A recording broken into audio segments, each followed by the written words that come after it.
Vamos a revisar en ejemplos prácticos cómo adaptar este patrón de alimentación en nuestro día a día, en ejemplos específicos en el comedor, en la cocina, incluso si comemos en algún restaurante.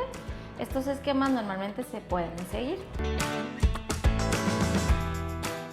En mi ejemplo, tengo un platito en el que metí una ensalada.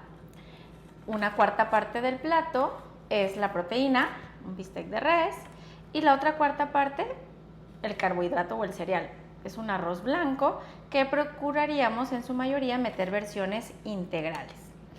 Bien, aquí tengo un plato equilibrado basándome en elecciones de este semáforo de alimentos. Yo puedo sin problema reemplazar la proteína del bistec por una proteína de pescado, por una proteína de pollo, por una proteína de huevo, de quesos bajos en grasa, por una proteína de frijolitos e incluso por un lácteo.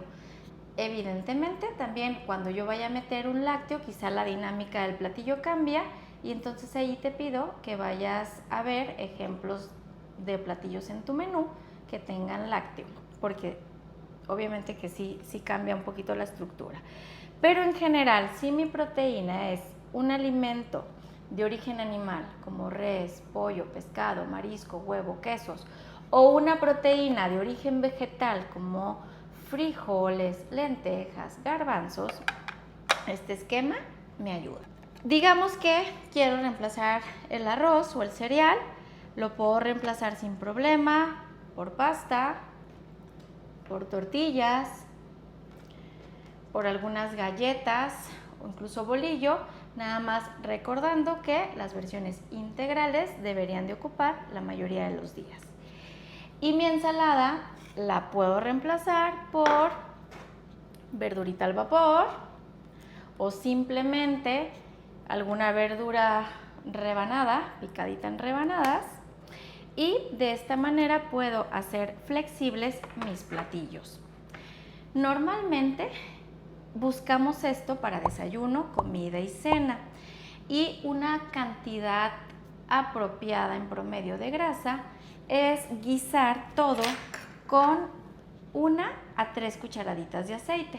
Esta es una cucharadita cafetera, en este caso es de mayonesa, y esta es una sopera, ¿sale? 3 de estas equivalen a una sopera. Digamos que yo puedo usar de grasa para cocinar mi guiso, desayuno, comida y cena, mínimo 1 cucharadita de aceite, porque, a ver, la grasa sí es importante, cumple funciones en nuestro cuerpo. Mínimo un poquito de aceite, máximo 1 cucharada sopera. Esto es pensando en promedio por persona. Si tú cocinas para varias personas en la casa, evidentemente eso hará que puedas meter un poquito más de aceite.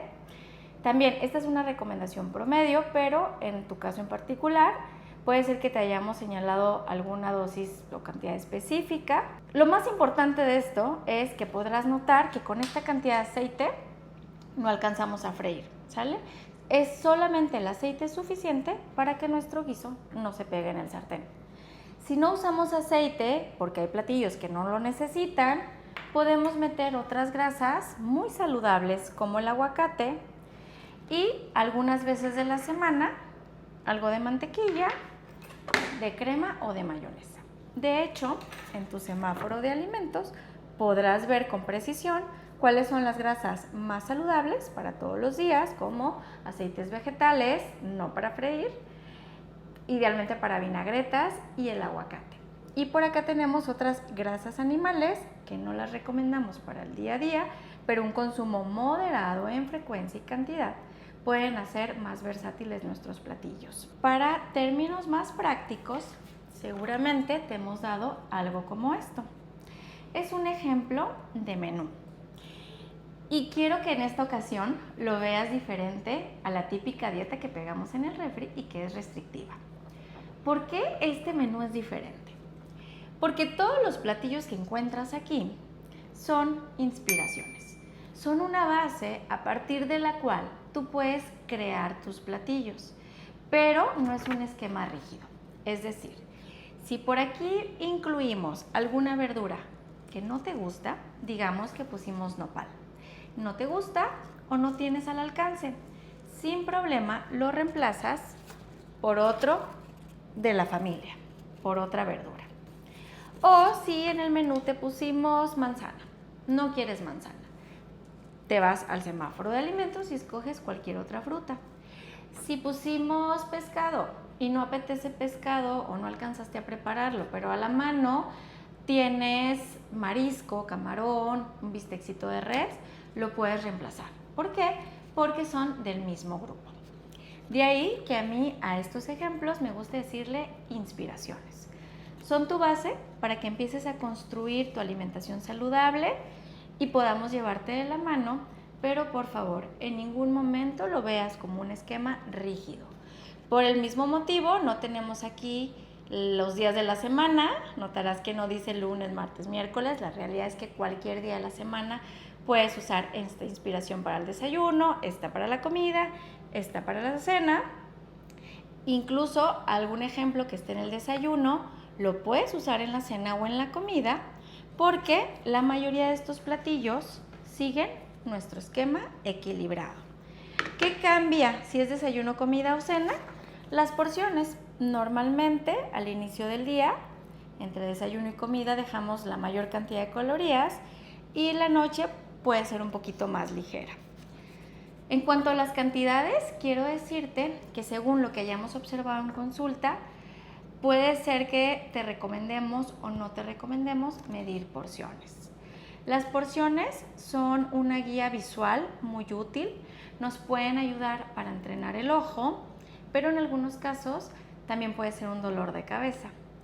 Entonces, si tu menú no tiene porciones, de momento sigue así la indicación, busca un plato que mida alrededor de 23 centímetros, busques equilibrar tus platillos y si en algún momento consideramos necesarias las porciones, te lo haremos saber. Si hoy mismo ya tienes un menú que tiene porciones, la sugerencia es, siempre que puedas medir, pesar alimentos, hazlo. Para entrenar el ojo, observa bien cómo se ve ese alimento para que no tengas que depender de una taza de medidora o una báscula de alimentos. Las porciones las hacemos solo para entrenar el ojo, cuando a lo mejor tenemos distorsión de las porciones o no hemos logrado algunos objetivos y sí tenemos que ser más estrictos en el consumo de calorías y cantidad de alimentos. Puedes usar medidas caseras como tazas medidoras, cucharitas. Puedes pedir, por ejemplo, en una carnicería o en la pescadería que te pesen el filetito. Entendemos que va a haber días que comas un poquito más o un poquito menos de la porción, que va a haber días que no vas a poder medir y está bien. Solo te damos porciones para que tengas una noción de cuánto hay que comer. En algunos casos muy específicos tendríamos que ser estrictos. Nosotros te iríamos señalando si es tu caso. Si requieres no contar porciones o contar porciones a manera de entrenamiento por algún tiempo o contarlas de forma estricta por alguna situación en particular. Con esto podrás notar que las porciones no son para todos ni todo el tiempo.